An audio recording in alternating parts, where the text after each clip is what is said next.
मंच के पीछे के बाद ये मायने नहीं के रखा, लेकिन मंच के आगे जैसे बा हमने के सुनवैया आप सब लोग ही हमरा खातिर देवता बानी जा। हल्का डांस ना कैमरा में ठीक होता ना, है ना, यूट्यूब पे चढ़ी। ओके आई हाँ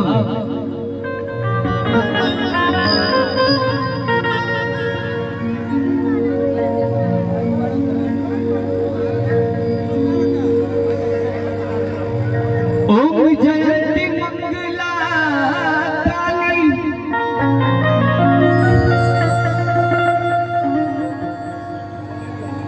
भद्रकाली कपालिनी। ये भैया सबसे जरूरी है, जरा रोड से आप लोग अंदर आ जाइए, इधर आ जाइए, रोड खाली कर दीजिए प्रशासन अपने बार बार। ओम जयंती मंगला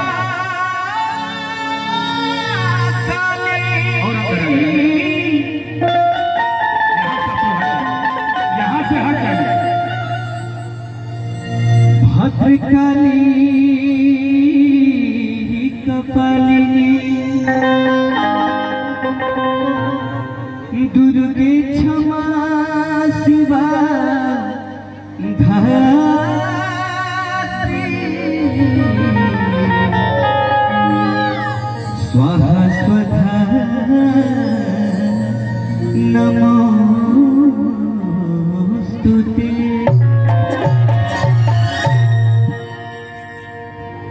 देखिए मन एनर्जी दिखा दी। हाँ हमारा के धोती वैसे पहना दे, अगर हम चलो चाहे झुरा के गिर जाए और पूछता खोज तो दौड़ के भागे के पड़ी, फिर नाले में डाला वाला हाल होई कि गाँव से गाँव चल के रहने एक नंबर में। आई भाव रहा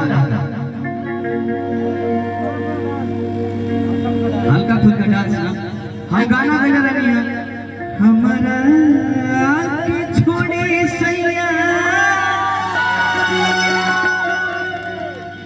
सेम यही धुन पर एगो देवी गीत गावत है पहले। हाँ भाई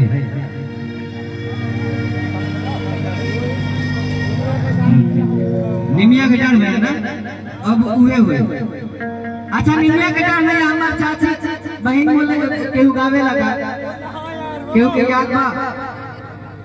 बहुत बहुत धन्यवाद, बस ताली बजा दे बतानी से डांस कर दे ना, इससे बढ़ के हो जाए हमरा खातिर।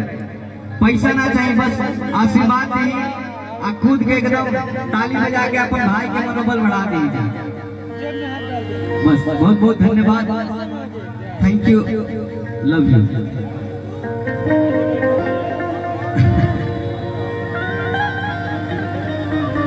निमिया के डांस बजा के हम लाइन सुनावत है। हमारे गार्जियन चाचा के फरमाइश रहा कि निमिया के डांस बजा हो जाए, सूफी पटकार हल्ला मिजाज अरे निमिया के डांस भैया अरे लावेली झूलू हवा हो के झूली रे झूली ना।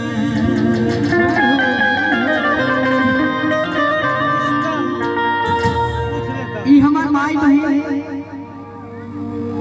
गावे ले जा आ उहे लोग के धुन है।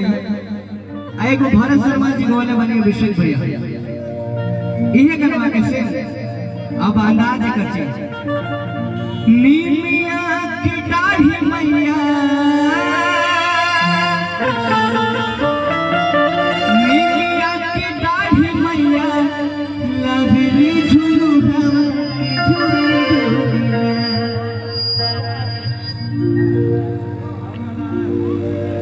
अभिषेक भैया ऐजा के हमारे माई भाई लोग का जो सही जगह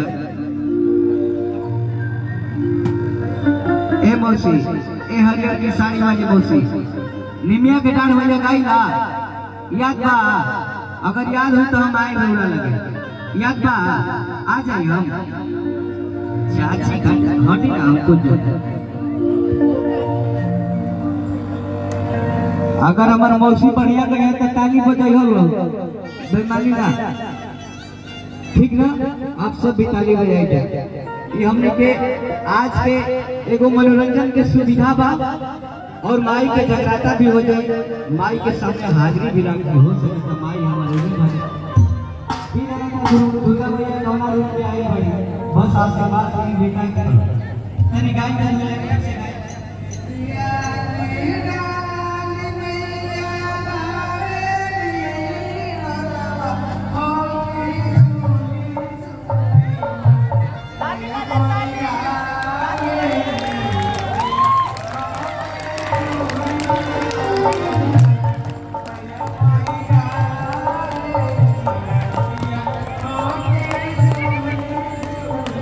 अगर मालूम हो कि चाची तना गीत गावेली तो हमारे चाची हमारे बड़ा बढ़िया बोलिए खजो उतारी भैया हल्ला करे भैया हो एक बार जोर से बोलिए सच्चे दरबार की जय। अरे किनी मिया की दाढ़ी मैया आवे झूलू बाबा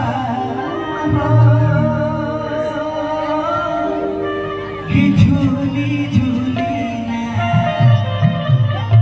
हम चाहत कि सबके अपन अपन हाथ उठा लेबे एक बार ए दुर्गा मैया के कसम बा जे हाथ ना उठाई फिर सफल ना होई केहू हाथ उठा के दोनों हाथ आगे बढ़ावे के बाटे कैसे कि मिया के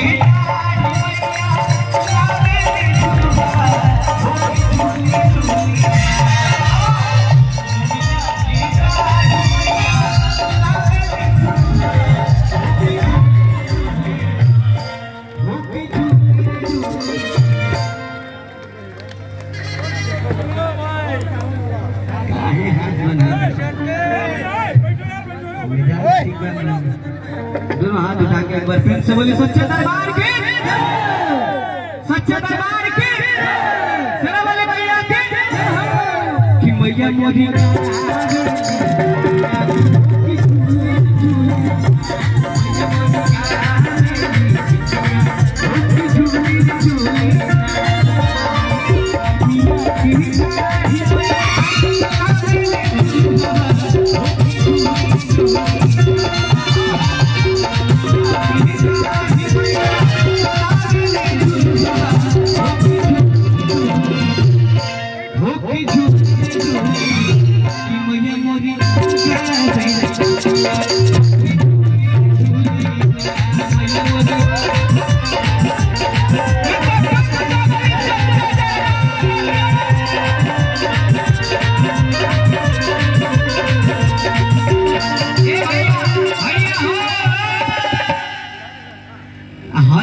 सुन ले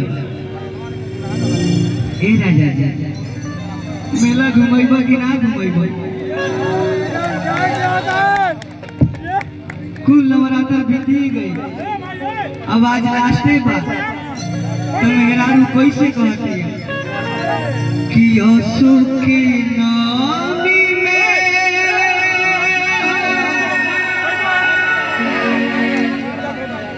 हम अतने कहब अपन गार्जियन लोग से हम अपन भाई लोग से बस हम अतने चाहब कि जेकरा डांस करे के मन करे हमारा संगे आके जे डांस करे जरूर हो सकता कि हम कुछ साथ मिल जाए तनी सब बैटरी हमारे तरह डिस्चार्ज ना होके चार्ज करे खातिर देखो भाई युवा पीढ़ी में नाक में के कटवावे के अभी हमने के यूथ भाई अगर 4 गो भाई लोग मिल जाए तो फिर गर्दा गर्दा हो जाए क्या